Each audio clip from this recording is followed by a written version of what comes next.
దానియేలు వరకు వచ్చింది. ఇప్పుడు ఆ సమస్య వాళ్ళదా? చూడండి, పేటలో ఏదో గొడవ జరిగింది, గలిబిలి జరిగింది. ఏమండి, ఆ సమస్య మందా? పక్కింట్లో ఏదో గొడవ జరిగింది, గలిబిలి జరిగింది, ఏదో పరిస్థితి ఎదురైంది, సమస్య ఎదురైంది. ఆ గొడవ మందా? మంద కాదు. ఏమండి, మన రాష్ట్రంలో రాజధానిలో ఏదో సమస్య వచ్చింది, అక్కడ ఏదో గొడవ జరిగింది. ఆ సమస్య మందా? మంద కాదు. అవునా? కానీ ఆ సమస్య ఎవరి దాకా వెళ్ళింది అని అంటే, ఎక్కడో ఏదో చిన్నగా ఏదో పని చేసుకుంటూ, ఉద్యోగం చేసుకుంటూ, కుటుంబాన్ని పోషించుకుంటూ, ఏదో మంచిగా నెమ్మదిగా బ్రతుకుతున్నటువంటి, మనకున్న తెలివితేటలను బట్టి, జ్ఞానాన్ని బట్టి, మనకున్నటువంటి విద్యను బట్టి ఏదో మనం బ్రతుకుతున్నామని అనుకుంటే, అక్కడ ఏ సమస్య వచ్చిందంటే, జ్ఞానులందరినీ సంహరించండి. ఎందుకని? నాకు వచ్చిన కళ ఎవరు చెప్పకపోయినా చచ్చిపోతారు. సమస్య నీదా నాదా అంటే, నీది కాదు, నాది కాదు. సమస్య మనది కాదు. ఏమంటే మన ఊరిలోనిది కాదు, మన పట్టణంలోనిది కాదు, సమస్య మన ఇంటిలోనిది కాదు, సమస్య మన కుటుంబంలోనిది కాదు. ఎవరిది సమస్య? ఏమో నాకేం తెలుసు. ఎక్కడో ఏదో జరిగిందంట, ఢిల్లీలో ఏదో జరిగిందంట, హైదరాబాద్లో ఏదో జరిగిందంట, విజయవాడలో ఏదో జరిగిందంట. ఎక్కడ ఏం చేస్తున్నారో, ఎక్కడ గొడవలు పడిపోతున్నారు, ఎక్కడ గలిబిలు పడిపోతున్నారు, ఎక్కడ ఏదేదో చేసేస్తున్నారని మనం చెప్పుకుంటూ ఉంటాం. దేవునికి స్తోత్ర. ఎందుకని?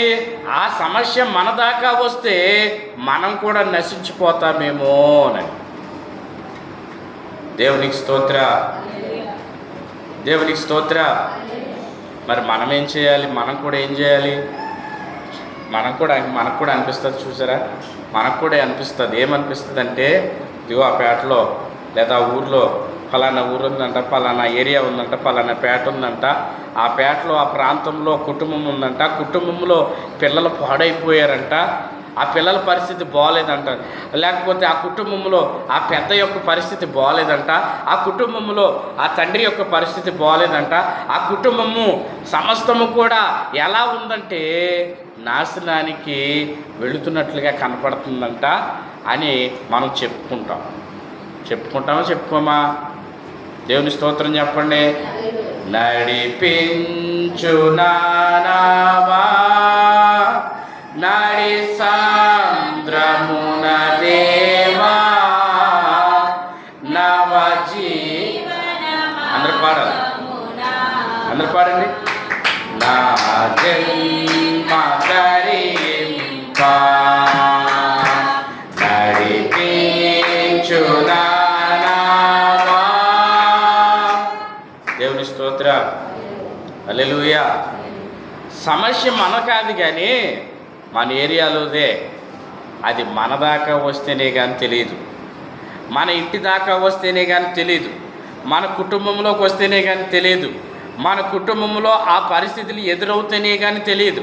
అది పిల్లల విషయంలోనైనా, భర్త విషయంలోనైనా, భార్య విషయంలోనైనా, కుటుంబ విషయంలోనైనా, అది ఉద్యోగ విషయంలోనైనా, అది పొలము విషయంలోనైనా, అది ఆరోగ్య విషయంలోనైనా, అది దేని విషయంలోనైనా కూడా మనకి అది మన దాకా వచ్చేదాకా దాన్ని పట్టించుకోము. అప్పుడు దాకా దానియేలు పట్టించుకోలేదు, షడ్రక్ మేషక్ అబేద్నెగోలు పట్టించుకోలేదు. వాళ్ళ దాకా రాలేదు కదండి, వాళ్ళ దాకా రాలేదు కదా సమస్య. ఇది మన పిల్లల సమస్య కాదు, ఇది మన ఇంటి సమస్య కాదు, ఇది మన కుటుంబ సమస్య కాదు, ఇది మన వారి సమస్య కాదు, ఇది మన ఇంట్లో సమస్య కాదని వారు వదిలేశారు. వదిలేసినప్పుడు ఏం జరిగిందంటే వాళ్ళ దాకా వచ్చేసింది. వాళ్ళ దాకా వచ్చేసినప్పుడు వాళ్ళు ఏం చేస్తూ ఉన్నారు అంటే, గబగబా గబగబా ఇంటికి వెళ్ళిపోయాడు దానియేలు ఇంటికి వెళ్ళిపోయి ఏం చేస్తున్నాడు? అరే అజర్యా, మిషాయేలు, అననీయా, మీరు రండి, మనం వేళ్లతో పాటు నశించిపోకున్నట్లుగా మన దేవునికి ప్రార్థన చేద్దాం, మన దేవుణ్ణి వేడుకుందాం, మన దేవునికి ప్రార్థన చేద్దాం అని ప్రార్థన చేస్తూ ఉన్నారంట. దేవునికి స్తోత్రం. ఇప్పుడు మనం ఏం చేయాలి? సమస్య మనకు ఏమన్నా ఉందా? సమస్య మన ఇంట్లో ఉందా? మన కుటుంబంలో ఉందా? మన బిడ్డల జీవితంలో ఉందా? లేదే. మన ఊరిలో ఉందా? మన ఏరియాలో ఉంది? లేదే. ఎక్కడో తాడేపల్లిగూడెంలో, ఎక్కడో హైదరాబాద్లో, ఎక్కడో విజయవాడలో ఉంది సమస్య. అది మన దాకా రాకుండా ఉండాలి అని అంటే మనం ప్రార్థన చేసుకోవాలి. ఏం చేసుకోవాలి? మనం ప్రార్థన చేయాలి. ఎవరు చెప్తున్నారు ఈ మాట? ఎవరితో అంటున్నారు ఈ మాట? దానియేలు వారితో చెప్తున్నాడు, తన స్నేహితులతో చెప్తా ఉన్నాడు. ఇప్పుడు మనం చేయవలసిన పని ఏంటి? ప్రార్థన చేయాలి. ఏం చేయాలి? దేవుణ్ణి వేడుకోవాలి. దేని గురించి వేడుకోవాలి?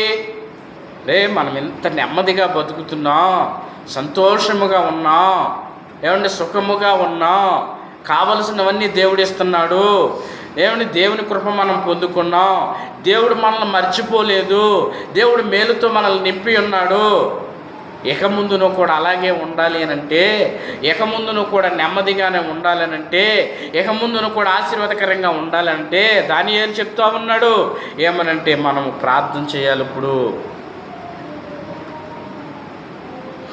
మనము ప్రార్థన చేయాలి. దేవునికి స్తోత్ర.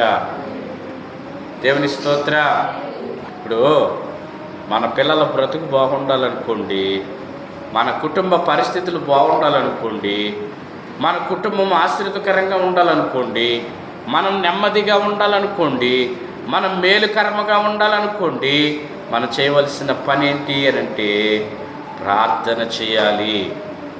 ఏం చేయాలి? ప్రార్థన చేయాలి. ఎవరి కోసం ప్రార్థన చేయాలి?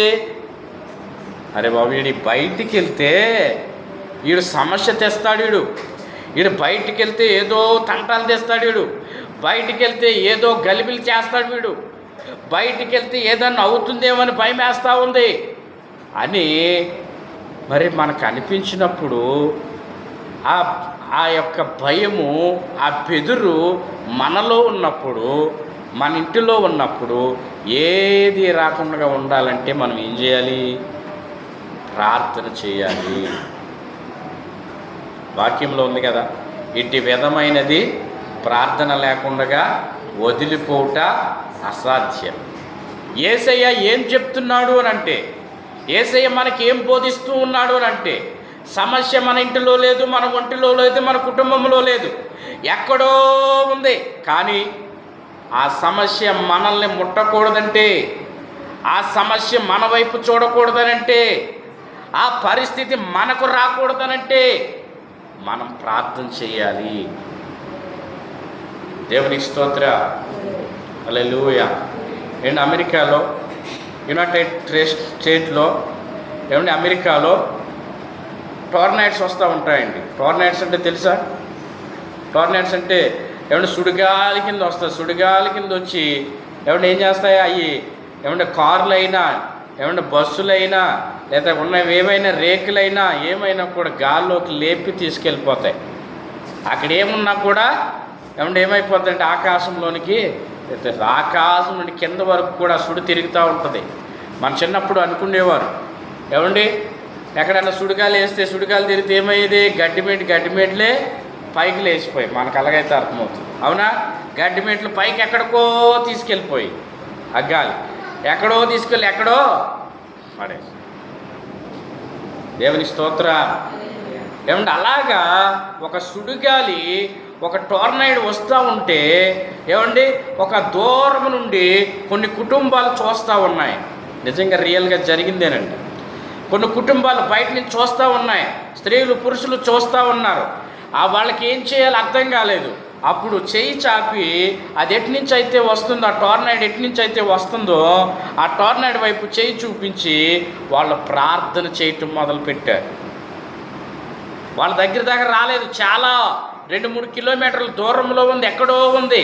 అది తిరుగుతూ ఉంది, సుడి తిరుగుతూ ఉంది, గాలి తిరుగుతూ ఉంది, టోర్నైడ్స్ వస్తూ ఉంది, ఎక్కడుంటే అక్కడ అన్నీ లేపుకుంటూ పోతూ ఉంది. ఇక్కడ నుండి వాళ్ళు ప్రార్థన చేస్తూ ఉన్నారు. ఇక్కడ నుండి ప్రార్థన చేస్తున్నారు. ఏమంటే ఇది మా దాకా రాకుండా ఆపండి ప్రభువా, దానిని దారి మళ్లించండి ప్రభువా, దానిని ఆపండి ప్రభువా, నిర్మలమైన ప్రశాంతమైనటువంటి వాతావరణం మాకు దయచేయండి ప్రభువా, మా ఇళ్లను, మా కుటుంబాలను, మా బిడ్డలను, మమ్ములను సజీవ లెక్కలో ఉంచు ప్రభువా, మాకు కాపుదల నీవు ప్రభువా, నువ్వు కంచి వేయి ప్రభువా, ఈ సమస్య నుండి మమ్మల్ని తప్పించు ప్రభువా, దాన్ని ఆపు ప్రభువా అని వాళ్ళు ప్రార్థన చేస్తూ ఉన్నారు. ప్రార్థన చేస్తున్నప్పుడు వారు వైపుగా వచ్చేటటువంటి టోర్నైడు ఏమైపోయిందంటే అది వేరే చోటకు వెళ్ళిపోవడం ప్రారంభించింది, వెనక్కి వెళ్ళిపోవడం ప్రారంభించింది. దేవునికి స్తోత్రం, దేవునికి స్తోత్రం, హల్లెలూయా. అంటే మనం ఏం చేయాలి? ప్రార్థన చేయాలి, ప్రార్థన చేయాలి. మనం ఏమనుకుంటామంటే నా దగ్గర దాకా రాలేదుగా, నా దాకా రాలేదు కదా, నా వైపుకి రాలేదు కదా, నన్ను చూడలేదు కదా, ఇది నా ఇంట్లోది కాదు కదా, ఇది మా కుటుంబంలోది కాదు కదా, ఇది నా పిల్లోడి సమస్య కాదు కదా, ఇది నా బిడ్డల సమస్య కాదు కదా, ఇది మా ఊర్లో సమస్య కాదు కదా, ఇది నాది కాదు కదా అని అనుకుంటే ఒకరోజు నాది మన దగ్గర దాకా వస్తుంది.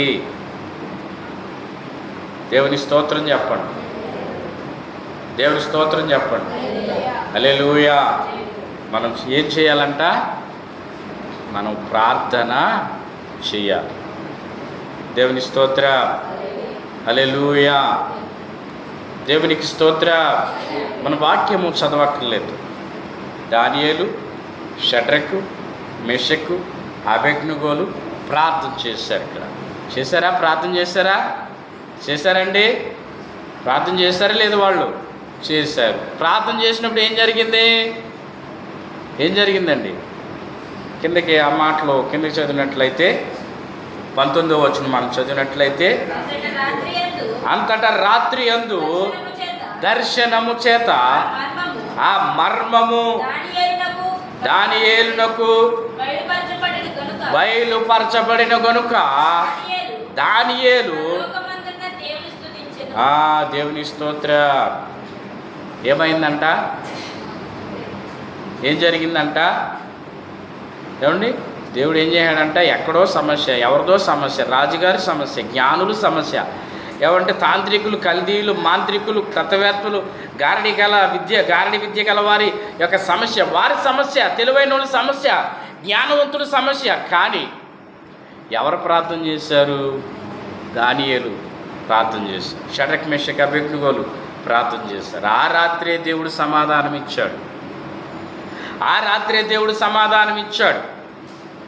సమాధానం ఇచ్చినప్పుడు ఎవరో చేయలేనటువంటి పనిని, ఎవరో తెలియజేయలేనటువంటి, ఎవరు పరిష్కరించలేనటువంటి, రాజుగారికి చెప్పలేనటువంటి, ఆ కళ కానీ భావం కానీ చెప్పలేనటువంటి పరిస్థితులు ఉన్నప్పుడు దానియేలు రాజుగారి సన్నిధికి వెళ్ళి ఈ దర్శనం గురించి, కళ గురించి చెప్పారు. అప్పుడు ఏం జరిగింది చెప్పాలి మీరే. అప్పుడు ఏం జరిగింది? మాకేం తెలుసు, మాకేం తెలుసా? ఏం జరిగిందో రాజుగారి దగ్గరికి వెళ్తే ఏం జరిగింది? రాజభోజనం పెడతారు, కానుకలు ఇస్తారు, బహుమతులు ఇస్తారు. అవునా? ఇవన్నా తెలుసా మనకి? రాజుగారి దగ్గరికి వెళ్తే అయితే చావు, లేకపోతే పెళ్ళి, అంతేనే కదా? రాజుగారి దగ్గరికి వెళ్ళామంటే ఏంటి?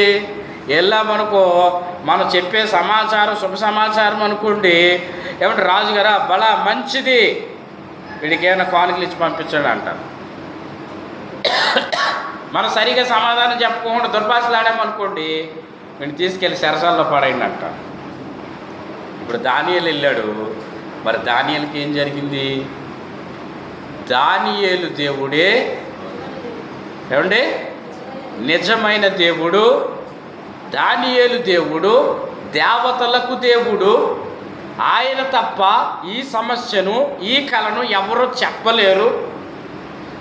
ఈ లోకంలో ఉన్నవారు ఎవరు చెప్పలేరు. దానియేలు దేవుడు స్తుతింపబడునుగాక అన్నాడు ఆయన. మొదటిగా అన్న మాట ఏంటి? దానియేలు దేవుడే నిజమైన దేవుడు. తర్వాత దానియేలు దేవుడే స్తుతింపబడునుగాక. ఆ తర్వాత ఏం జరిగిందో తెలుసా? దానియేలుని, షడ్రక్ మేషక్ అబేద్నెగోల్ని వాళ్ళ ఉద్యోగాలు అడిగారా? చెప్పండి అమ్మా, వాళ్ళ ఉద్యోగాలు అడిగారా? ఏమండి, ఉన్నత స్థానంలో పెట్టాడు వాళ్ళు తీసుకుని వెళ్ళి దానియేలుని, షడ్రక్ మేషక్ అబేద్నెగో ముఖ్య పట్టణముల మీద షడ్రక్ మేషక్ అబేద్నెగోల్ని రాజ సన్నిధిలో, రాజు సభలో ఏమంటే ప్రధానిగా దానియేలుని పెట్టాడు. ఎప్పుడు చెప్పాలి? ఎప్పుడు పెట్టాడు?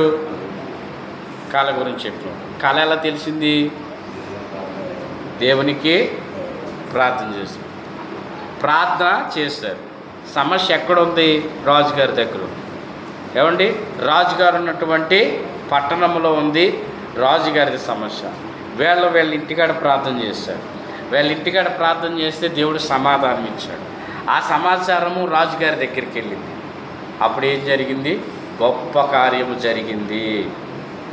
ఎవరి జీవితంలో జరిగింది? దానియేలు, షడ్రక్ మేషక్ అబేద్నెగో జీవితంలో జరిగింది. దీనిని బట్టి మనకి ఏం అర్థం కావాలి? దీనిని బట్టి మనం ఏం అర్థం చేసుకోవాలి అని అంటే, మనం ప్రార్థన చేయాలి. సమస్య ఎవరిదైనా, సమస్య ఎక్కడ ఉన్నా, సమస్య ఏ మూలన ఉన్నా, సమస్య ఎక్కడి నుండి వస్తూ ఉన్నా, శోధన ఎటువైపు నుండి వస్తూ ఉన్నా, ఏమంటే ఎటు నుండి గలిబిలి వస్తూ ఉన్నా, నీవు నీ దాకా రాకుండా నువ్వు ప్రార్థన చేస్తే దేవుడు పరిస్థితిని మార్చి మేలుకరంగా చేస్తాడు, గొప్ప కార్యము చేస్తాడు. ఆయనకు అసాధ్యమైనది ఏదీ లేదు. ఆయనకి సమస్తము సాధ్యమే. దేవునికి స్తోత్ర. మనం చేయవలసిన పని ఏంటి? ప్రార్థన చేయాలి. ఏం చేయాలి? మనం ప్రార్థన చేయాలి. ఎవరి కోసం ప్రార్థన చేయాలి? సమస్య ఎవరి దగ్గర ఉంటే వారి కోసం ప్రార్థన చేయాలి. సమస్య ఎవరిలో ఉంటే వారి కోసం ప్రార్థన చేయాలి. ఏమండి, ఒక్కడుంటే చాలండి. ఏం జరుగుతుంది? ఒక్కడుంటే చాలండి. ఏమండి, వాడలో ఒక్కడున్నాడండి, వాడి వలన ఏమైంది? ఆయన వలన ఏమైంది? జలప్రళయం వచ్చేసింది, తుఫాను వచ్చేసింది, అందరూ చచ్చిపోయే పరిస్థితికి వెళ్ళిపోయారు. దానికి కారణం నేనే, నన్ను తీసుకెళ్ళి సముద్రంలో పడైంది అన్నాడు. ఎవరైనా? యోనా. అవునా కదా? ఏమండి, అప్పుడు దాకానే అతను పట్టించుకోలేదు. అతను ఎక్కడికి వెళ్ళిపోయాడు? వాడు అమరానికి వెళ్ళిపోయి కింద అడుగు భాగానికి వెళ్ళిపోయి చక్కగా నిద్రపోతూ ఉన్నాడు. ఇలాంటి వాళ్ళు చాలామంది ఉంటారు ఇంట్లోను, సమాజంలోను, కుటుంబంలోను. ఏమంటే ఇలాంటి సమస్యలు తెచ్చేవాళ్ళు, శోధనలు తెచ్చేవాళ్ళు, గలిబిలు తెచ్చేవాళ్ళు, ఇలాంటి వాళ్ళు కుటుంబంలో చాలామంది ఉంటారు. వాళ్ళ కోసం ఏం చేయాలంట? ప్రార్థన చేయాలి. ప్రార్థన చేయి, వాళ్ళ కోసం ప్రార్థన చేయి, వారి కొరకు ప్రార్థన చేయి, వాళ్ళ సమస్యల కొరకు ప్రార్థన చేయి. దేవుడు ఏం చేస్తాడంటే సుఖముగాను నెమ్మదిగాను బ్రతుకు జీవితం నీకు ఇస్తాడు. ఉందా బైబిల్ గ్రంథంలో?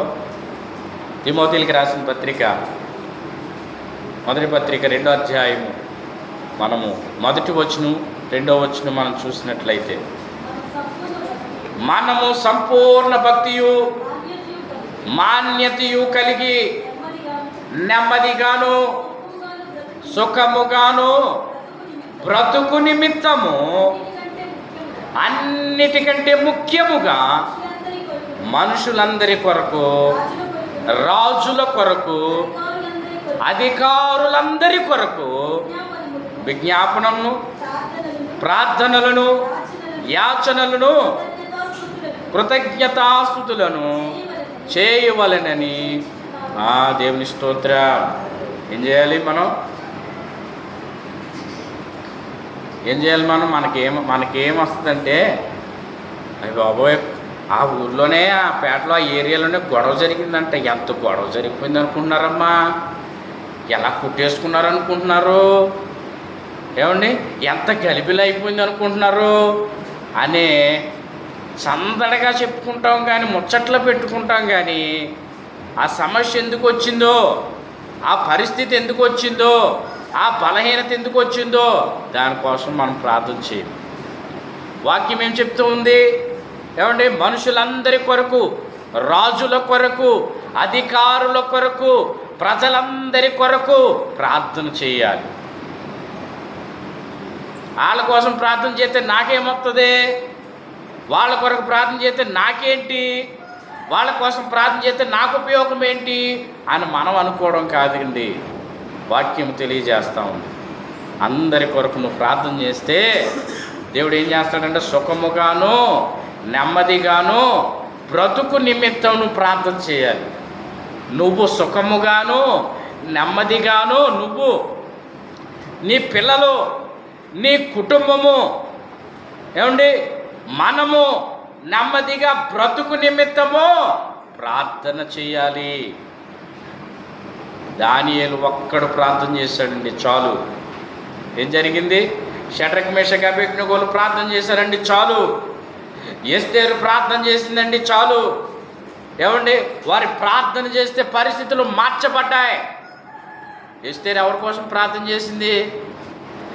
ఏమండి ఎవరి కోసం ప్రార్థన చేసింది? సమస్య ఎప్పుడుకో, పలానా టైంకి, పలానా సంవత్సరం, పలానా తారీఖున యూదులందరినీ నాశనం చేయాలని ఏమంటే ఒక శాసనం పుట్టింది.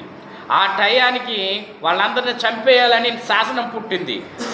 అప్పుడు అది తెలిసినప్పుడు, ఏమంటే అది తెలుసుకున్నప్పుడు, అది మొర్దెకై కానీ, ఎస్తేరు కానీ, ఏమండి యూదులు కానీ, ఏమంటే దేవుని బిడ్డలంతా కూడా ఏం చేశారు?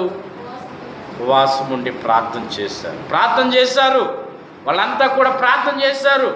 ప్రార్థన చేసినప్పుడు పరిస్థితులను మార్చివేశాడు. దేవునికి స్తోత్ర, హల్లెలూయా.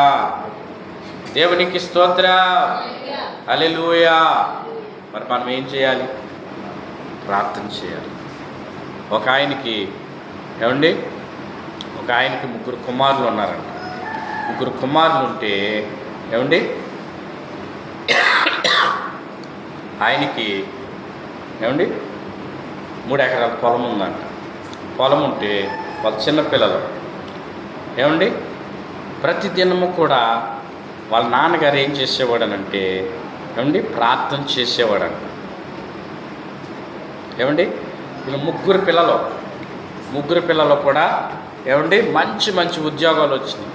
ఒకడేమో అమెరికా వెళ్ళాడు, ఒకడేమో లండన్ వెళ్ళాడు, ఒక ఆయనేమో మంచి గొప్ప చదువు చదివి మంచి ఉద్యోగం సంపాదించాడు. ఎంత అయింది? అయితే వాళ్ళ 3 కూడా వాళ్ళ నాన్నగారు చనిపోయారంట. చనిపోయిన తర్వాత కార్యం చేయడానికి వచ్చారు. కార్యం చేయడానికి వచ్చిన తర్వాత వాళ్ళ 3 దెబ్బలాడుకుంటూ ఉన్నారంట, గొడవ పడుతూ ఉన్నారు. దేనికోసం? 3 ఎకరాల కోసమేనా? దేనికోసం? 3 ఎకరాల కోసమేనా?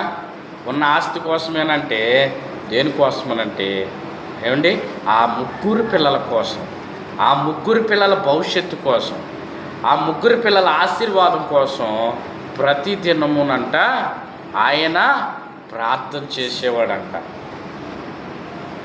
ఆయన ఏ పరిస్థితిలో, ఎలాంటి పరిస్థితిలో ఉన్నా ఏమండి కుర్చీలో కూర్చుని ప్రార్థన చేసేవాడంట. ప్రార్థన చేయగా ఆ 3 ఎకరాలు అలాగే ఉంది, కానీ వీళ్ళు గొప్పోళ్ళు అయిపోయారంట. వాళ్ళ నాన్నగారు చేసిన ప్రార్థన బట్టి గొప్పోళ్ళు అయిపోయారు. ఒకళ్ళు లండన్ వెళ్ళారు, ఒకళ్ళు అమెరికా వెళ్ళారు, ఏమిటి మంచి ఉద్యోగాలు చేస్తూ ఉన్నారు. దీనికి కారణం ఏంటి? మాకే తెలుసు. ఏంటి? ప్రార్థన. మన ప్రార్థన అంటే ఎంత తేలికగా తీసుకుంటామో. మన ప్రార్థన అంటే ఈరోజు చేద్దాం అనుకుంటాం, సాయంత్రం చేద్దాం అనుకుంటాం, లేదా రేపొద్దున చేద్దాం అనుకుంటాం, ఒక వారం రోజుల తర్వాత స్టార్ట్ చేద్దాం అనుకుంటాం.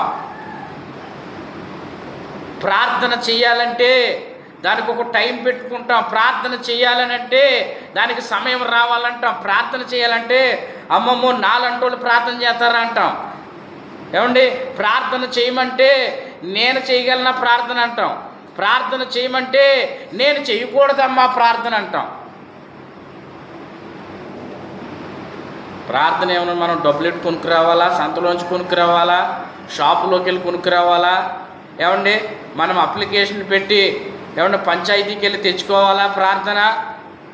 ఏమండి అప్లికేషన్ వెళ్ళి తెచ్చుకుని మనం ప్రార్థన చేయాలనంటే ఇది కూడా మాకు తెలదు. ఇది కూడా మాకేమీ తెలవు. తెలుసా మనకే? ఎవరిని అడగాల, కొనుక్కోవాలా? ఏమ్మా ఇవాళ మేము ప్రార్థన చేసుకుంటామమ్మా అని మనం ఎవరికైనా చెప్పాలా? వెళ్ళి ఈ ప్రయత్నం చేస్తున్నాం, ప్రార్థన చేస్తున్నాం, ఎవరికైనా చెప్పాలా? మనం ప్రార్థన చేసుకుంటున్నామని, ప్రార్థన చేస్తాను ఈరోజు అని, నా ఆరోగ్యం కొరకు ప్రార్థన చేసుకుంటాను, నా బిడ్డల కొరకు ప్రార్థన చేస్తాను, నా భర్త కొరకు ప్రార్థన చేస్తాను, నా కుటుంబ ఆశీర్వాద కొరకు ప్రార్థన చేస్తాను, ఏమంటే నా కుటుంబం నెమ్మది కొరకు ప్రార్థన చేస్తాను, నా బిడ్డల భవిష్యత్తు కొరకు, నా కొరకు, నా కుటుంబం కొరకు బాగుండాలని ప్రార్థన చేస్తాను అని మనం ఎవరికైనా చెప్పాలా? అర్జీ పెట్టాలా? అప్లికేషన్ పెట్టాలా? ఎవరినన్నా బతిమాలుకోవాలా? ఎవరైనా మనకి ఇదేమైనా చెప్పాలా? చేయండి అని లేదే. ఆయన ఏం చేశాడంట? ప్రార్థన చేశాడు. ఎవరి కోసం ప్రార్థన చేశాడు? పిల్లల కోసం ప్రార్థన చేశాడు. మంచి గొప్పవాళ్ళు అయ్యారు, గొప్పవాళ్ళు అయ్యారు.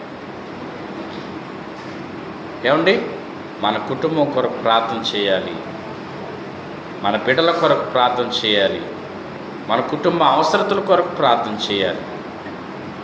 దేవునికి స్తోత్ర, హల్లెలూయా. దేవునికి అసాధ్యమైనది ఏమైనా ఉన్నదా?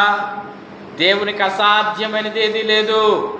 నమ్ముట నీ వలనైతే నమ్మువానికి సమస్తము సాధ్యమే. ప్రార్థన చేయాలంతే. మనం ప్రార్థన చేయటము మన వంతు, కార్యము చేయటము దేవుని వంతు. ఎవరి దగ్గర పెట్టాలి అప్లికేషను? ఏమండి, మనకి ఏదైనా అవసరం ఉంటే, రేషన్ కార్డు రావాలన్నా, ఇంట్లోని రావాలన్నా, ఉద్యోగం రావాలన్నా, ఏమంటే ఫలానా క్లాసులో జాయిన్ అవ్వాలన్నా, ఫలానా చెయ్యాలన్నా మనం అప్లికేషన్ పెట్టాలి. అది రాగానే నేను వెళ్ళాను, నేను ప్రయత్నించాను, నేను కష్టపడ్డాను, నేను ప్రయాసపడ్డాను, ఎన్ని రోజులు తిరిగాను అని అంటాం. మనం అంటామా? అనమా? అంటామండి. కనీసం ఒక 10 నిమిషాలైనా, ఒక పావు గంట అయినా, ఒక రోజైనా, ఒక 2 రోజులైనా, ఎప్పుడైనా మనం ప్రార్థన చేసామా? మనకున్న పరిస్థితుల గురించి ఆ అప్లికేషన్ పెట్టామా? మనకున్న అవసరతల కొరకు ఆ అప్లికేషన్ దేవునికి పెట్టామా? దేవునికి తెలియజేసామా? ప్రార్థన చేశామా? ఒకసారి మనం జ్ఞాపకం చేసుకోవాలి.